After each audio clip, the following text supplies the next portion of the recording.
Hey, good evening. Welcome to another edition of Smoking Conversations. I am your host, Mr. Cigar 36 with the Z, and tonight we are talking with Jake, the owner of the Leaf Affair, and his uncle, who is a master roller for Valladares Cigar Co. So, thank you for joining me, sir. Thank you. Thanks for joining, Jake. Pleasure. Thank you. So, we'll get right into it. How long have you been rolling cigars? ¿Cuántos años tenés de estar haciendo porro? 27. He's been doing it for 27 years. Whoa, 27 years? Yeah. That's a long time. That is a long ¿Cuántos años time. tenía cuando empezaste? Tenía como 17, 16. 16, 17 years old he was when he started. Man, that's crazy. So is this like a is this something that you learned? Is this like a common thing to do in Honduras, or like who taught you how to roll cigars? Que si eso, hacer puros es algo común que se hace en Honduras, ¿y quién te enseñó a hacerlo? No es algo tan común, hay que pasar un proceso de aprendizaje de un año y comencé con don Estelo Padrón. He says it's not that common because it takes a lot of work to become a roller. Mm-hmm. It takes about a year experience to be actually be able to do it on your own. And he started with Estelo Padron, the brother of the Padron family, one of the brothers. Oh, so he started out with them and then came. Wow. Yeah, so he started Okay. the Estelo Padron factory. So. Oh, okay, cool. Yeah. So like, you know, most people that have a normal job, they work 7 days a week. So how many days a week do you actually roll cigars? Sí, mucha gente tiene trabajos que trabajan 6, 7 días a la semana. Los que hacen puros, los que rollan puros, ¿cuántos días a la semana trabajan? 5 días. 5 days only. 5 days a week? 5 days a week. So, okay, so here's a question that I personally want to know. How many cigars do you actually roll in a day's time? Una pregunta que quiere saber, dice, ¿cuántos puros hace una persona que hace puros al día? La pareja hace 300 a 350 puros en el día. Between 300 to 350 cigars a day, but it's a couple. It's not just one person making it from the beginning to the end. You got a couple in a table. One is bunching and binding. Mm-hmm. The person to the right is rolling. Okay. Putting the wrapper on it. So Okay. but as a couple, they make 300 to 350. That's the average. Okay, so that leads me to my next question. So when you're rolling cigars, it's broken down into sections of how to do it. Yeah. So it's just couples, and then that's it, and they send it off. Like, so there's people that roll, and there's people that put them in the cellophane. Yeah. Dice él que de eso le hace hacer la siguiente pregunta, que ¿cuáles son las partes para hacer un puro? Si solo son una pareja o qué sigue después. Hay otras personas que le ponen celofán y todo eso. Sí, después de terminado el puro pasa por el control de calidad en el puesto. Ajá. Y de ahí el control de calidad en la mesa. Luego van para el cuarto de añejamiento. Ajá. Después de añejamiento pasan al departamento de empaque. Okay. Y en el departamento de empaque hay como 4 o 5 controles de calidad más. Okay. So before a cigar is considered to be done, it has to go through quality control at the section and the quality control overall for the factory, the main quality control. Mhm. From there, it goes to the aging room. Okay. Yeah. So from the aging room, it comes out after it's been aged for ¿cuánto tiempo añeja? De 8 semanas en adelante. 8 weeks plus. Okay, So at least okay. 8 weeks in the aging room. Then it comes out to packaging, where it goes through another 4 or 5 points of quality control before it gets put in the cellophane and then boxed up. Wow. Yeah. So I know you stated earlier. So it just takes a year to be considered a master roller, or is it more of a technique before you consider it a master blender? Si a un año te consideras ya ser un maestro en hacer puros, o solamente una técnica que has desarrollado para poder hacer puros. Es una técnica que ha desarrollado para poder arrolar tabaco. It's just a technique to say that you are able now to be able to make cigars on your own. Oh, okay. You're not a master yet. Oh, okay. Yeah. So to obtain that master title, is it more like long term, like I would say 6, 7 years plus before you consider it to be a master roller?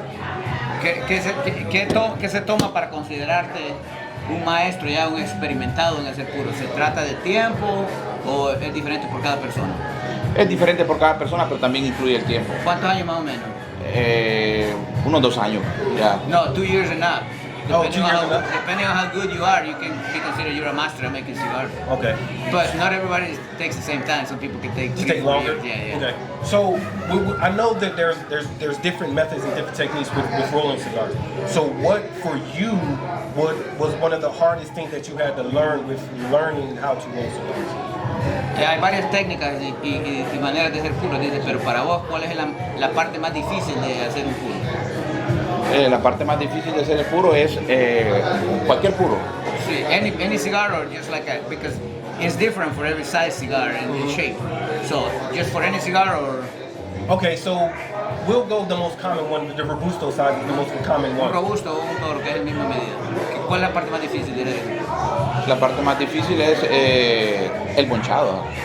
Sí, porque es cuando tenés que tener el cálculo correcto en la mano, el peso. So the hardest part, most people think is the wrapping, right? But the hardest part is to bunch it because you have to have the right size, the right measurement of the tobacco to be able to press it and have the consistent. You know, you don't want a cigar to be lighter and not heavier. So bunching is the hardest part because the consistency that it takes to be able to bunch a cigar perfectly. So. Okay. Yeah. So with that, with the question that you stated earlier, so now my question is, what would be considered the hardest size to roll? ¿Qué medida o qué figura de un puro es la más difícil para hacer? Los figurados.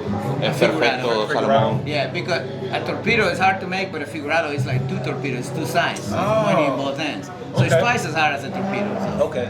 So I've had some people ask me that, is it true that after a cigar is hand rolled, you should let it sit? You shouldn't immediately try to go grab it and go smoke it. Que si es verdad que cuando un puro se acaba de hacer, se puede fumar o es más aconsejable guardarlo y dejarlo añejar.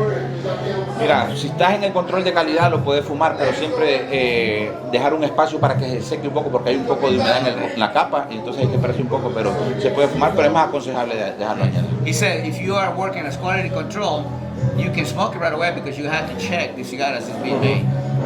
But he said you still gotta let it dry a little bit. You can't just grab it as it's done because it's still wet on the cap.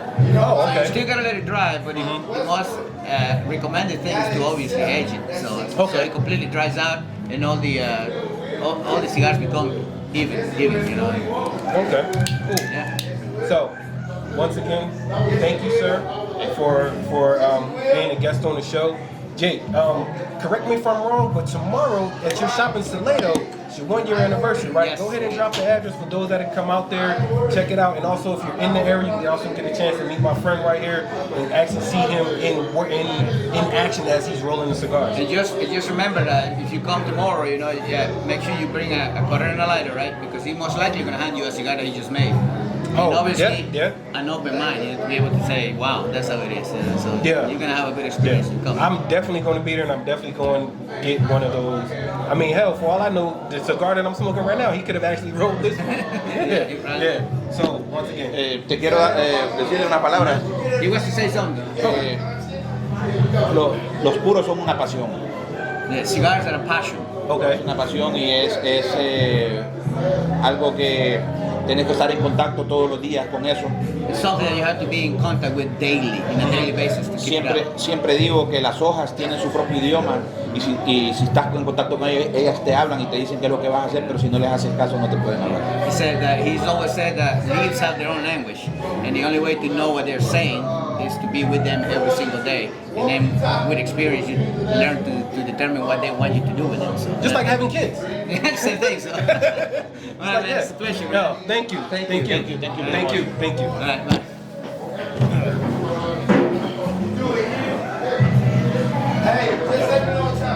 Well, hey, like I said, that was food for thought, but you ain't gotta eat it. Until next time, stay blessed.